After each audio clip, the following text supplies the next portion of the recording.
Aksi jambret yang dilakukan tersangka Juniawi terhenti saat korban mengejarnya hingga terjatuh dari sepeda motor dan diamankan ke Polsek Ilirbar 1 Palembang. Polisi menerangkan penjambretan sudah dilakukan tersangka di 10 lokasi, yang saat ini baru 5 laporan. Terakhir sebelum tertangkap, tersangka melakukan penjambretan di Bukit Kecil. Saat itu tersangka dan rekannya yang saat ini buron berboncengan dengan motor, melihat korban yang menggunakan telepon genggam dan tersangka merempasnya, sementara temannya lolos.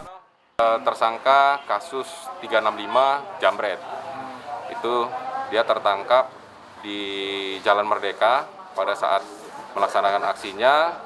Korban melawan, mempertahankan handphonenya, menarik jaket salah satu pelaku dan akhirnya terjatuh dari motor.